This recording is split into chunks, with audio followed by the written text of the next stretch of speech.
আমার মনে হয় স্বরাষ্ট্রমন্ত্রী আইনের ব্যাখ্যা না দিয়ে আইনমন্ত্রী আইনের ব্যাখ্যা দিবেন, স্বরাষ্ট্রমন্ত্রীর এসবে মনোযোগ দেওয়া দরকার। স্বরাষ্ট্রমন্ত্রীর মনোযোগ দেওয়া দরকার সারা দেশে কোথায় কোথায় সন্ত্রাসীরা রয়েছে সেই সকল সন্ত্রাসীদের তালিকা করে তাদেরকে বিচারের ব্যবস্থা করা দরকার। স্বরাষ্ট্রমন্ত্রীর উচিত ধন্যবাদ মাননীয় সদস্য। নেতা কর্মীরা হত্যার শিকার হয়েছে তাদের বিচারের ব্যবস্থা করা দরকার। মাননীয় স্পিকার, পাশাপাশি আমি এই সংসদের সর্বকনিষ্ঠ এমপি, বাংলাদেশের ইতিহাসের সর্বকনিষ্ঠ এমপি। আমি এখানে দাঁড়িয়ে আপনারা যে জেনজির কথা বলেন সেই জেনজির প্রতিনিধি হয়ে আমি সংসদে কথা বলতে আসছি। আপনি যদি বলেন যে জেনজিরা কি চাই, আমি বলছি জেনজিরা ৭২-এর সংবিধান আর চাই না। আপনি যদি বলেন জেনজিরা কি চাই, আমি বলতে এসেছি জেনজিরা এটাই চাই স্বাধীনতার ৩০ বছর পরে জন্ম নিয়ে আমার মতো যারা সন্তানরা রয়েছে তারা কেন ভোটাধিকার পাই নাই তার জবাব চাই। আমরা তো স্বাধীন বাংলাদেশে জন্ম নিয়েছি মাননীয় স্পিকার। আমাদের কি ভুল ছিল? আমরা তো নতুন মানচিত্র পেয়েছি, আমরা তো নতুন পতাকা পেয়েছি, আমরা নতুন সীমানা পেয়েছি। আমাদের পূর্বপুরুষরা ১৯৭১ সালে রক্ত দিয়ে আমাদের জন্য একটি নিরাপদ বাংলাদেশ গড়তে চেয়েছেন, কিন্তু আমরা কি সেই নিরাপদ বাংলাদেশ পেয়েছি? আমরা কি সেই নতুন বাংলাদেশ পেয়েছি? আমরা তো সেই নতুন বাংলাদেশ মাননীয় স্পিকার পাই নাই। ৭১-এ ৩০ লক্ষ মানুষ শহীদ হয়েছে, জীবন দিয়েছে, তাদের পরবর্তী সন্তানরা যেন নিরাপদ বাংলাদেশে ভোটাধিকার পায়, যেন রক্ষী বাহিনী না হয়, যেন ভোটাধিকার পায়, যেন আবার দুর্ভিক্ষ না হয়। কিন্তু আমরা কি দেখেছি? আমরা দেখেছি বাংলাদেশে দুর্ভিক্ষ হয়েছে। ১৯৭৩ সালে ভোট চুরি হয়েছে।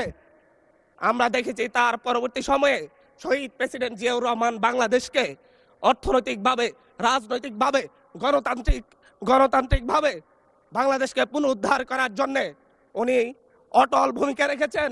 উনি আমার দ্বীপ হাতিয়াতে ৩ বার গিয়েছেন। আমি যেদিকে তাকিয়েছি, আমার এই বেড়িবাঁধ কে করে দিয়েছে? মেজর জিয়াউর রহমান। আমার এই খালকে খনন করে দিয়ে গেছে মেজর জিয়াউর রহমান। তারপরে এরশাদ এসেছে, বেগম জিয়া এসেছেন। বেগম জিয়া আমার হাতিয়াতে ৩ থেকে ৪ বার গিয়েছেন, কিন্তু তারপর আমার হাতিয়ার ওই অঞ্চলের নদী ভাঙ্গন রোধ হয় নাই। ওই অঞ্চলের লক্ষ লক্ষ মানুষ ঘরবাড়িহীনভাবে পড়ে আছে। আমি এই ইলেকশনে ভোট ডাকাতি দেখেছি। আমার ঘরে বড় হামলা করা হয়েছে। আমি কি এই ইলেকশনের জন্য নিজের রক্ত জড়িয়েছি? আমি আজকে স্বরাষ্ট্রমন্ত্রী আছেন, মাননীয় প্রধানমন্ত্রী আছেন, আমি এখানে প্রশ্ন করি, আমি কি রক্ত ঝরিয়েছি? আমরা রক্ত ঝরিয়েছি বলে আপনারা আজকে সংসদে প্রধানমন্ত্রী স্বরাষ্ট্রমন্ত্রী হয়েছেন। রক্ত ঝরার পরে, রক্ত ঝরিয়ে গুলিবিদ্ধ হয়ে ৩ দিনের মাথায় গুলিবিদ্ধ হয়ে, দয়া করে থামুন মাননীয় সংসদ সদস্য, আপনার বক্তব্য অব্যাহত রাখুন। ১৪৪ ধারার মধ্যে আবার নিজেই গুলিবিদ্ধ পা নিয়ে বের হয়ে গিয়ে সংবাদ সম্মেলন করে বলেছি আবার রাস্তায় নামুন, হাজরা প্রদল হতে হবে। আমরা বলেছি নতুন বাংলাদেশ দিব। আমরা নতুন বাংলাদেশ আবার প্রতারণার রাজনীতি দেখতে চাই না, প্রবঞ্চনার রাজনীতি দেখতে চাই না। যেই গণভোটের পক্ষে আমাদের মাননীয় প্রধানমন্ত্রী প্রচারণা চালিয়েছেন, যে আদেশের পক্ষে মাননীয় সরকার দলীয় সংসদ সদস্যরা প্রচারণা চালিয়েছেন, আজকে এখানে সেই কেন এটা নিয়ে আবার দীর্ঘ আলোচনা হতে হবে। আমরা ৯০-এর গণঅভ্যুত্থানের কথা বলে যাই নাই। ৩ জোটের রূপরেখা হয়েছে, বাংলাদেশ গণতান্ত্রিক ভাবে উত্তীর্ণ হবে কথা দেওয়া হয়েছিল, কিন্তু ৯৪ সালের মাগুরার নির্বাচন কারা আয়োজন করেছিল? কারা ৯৪ সালে মাগুরার নির্বাচন আয়োজন করেছিল? আজকে আবার এই সংসদে দাঁড়িয়ে আবার এমন একটা ব্যবস্থা নিয়ে যাচ্ছেন, আরেকবার যে মাগুরার নির্বাচন আয়োজন করবেন না, এর নিশ্চয়তা কে দিবে? এর নিশ্চয়তা কে দিবে? আমি আমার সবচাইতে কম বয়সী প্রার্থী হিসেবে নিজের প্রার্থীটা জমা দিয়ে এলাকায় গিয়েছি প্রচারণা করতে। ৩বার হামলা শিকার হতে হয়েছে।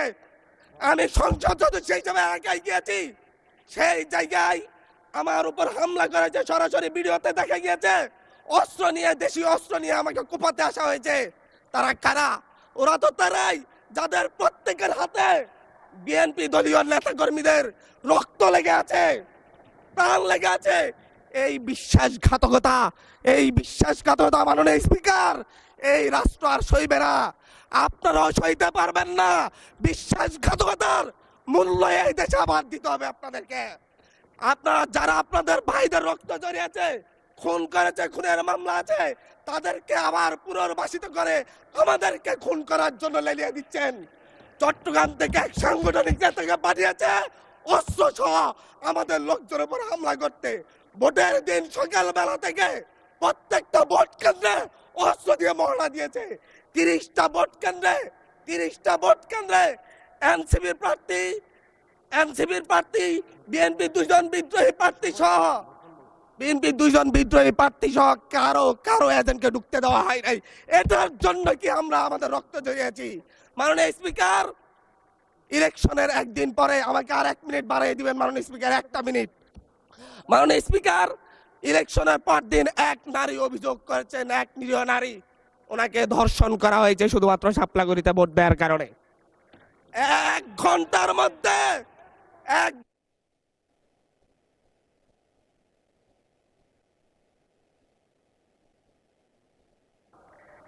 ধন্যবাদ মাননীয় সংসদ।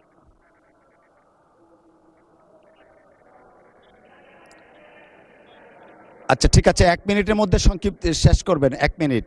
মাননীয় স্পিকার, একজন ভুক্তভোগী নারী অভিযোগ করেছে ওনাকে ধর্ষণ করা হয়েছে শাপলাগুড়িতে ভোট দেওয়ার কারণে। সার্কেল এসপি 1 ঘন্টার মধ্যে বলেছে এই ধরনের কোনো ঘটনা ঘটে নাই। আজকে 42 দিন পার হয়েছে, এখনো ডিএনএ রিপোর্ট আসে নাই। মামলা নিতে 3 দিন দেরি হয়েছে। সিভিল সার্জন অফিস তদন্ত কমিটি করে দিয়েছে, তদন্ত কমিটির রিপোর্ট জমা দিয়েছে। ভুক্তভোগী নারী জানে না তার তদন্ত রিপোর্ট কি এসেছে। এই ভয়াবহ পরিবেশ তৈরি কারা করছে? আমার মনে হয় স্বরাষ্ট্রমন্ত্রী আইনের ব্যাখ্যা না দিয়ে, আইনমন্ত্রী আইনের ব্যাখ্যা দিবেন, স্বরাষ্ট্রমন্ত্রী এসবে মনোযোগ দেওয়া দরকার। স্বরাষ্ট্রমন্ত্রী মনোযোগ দেওয়া দরকার।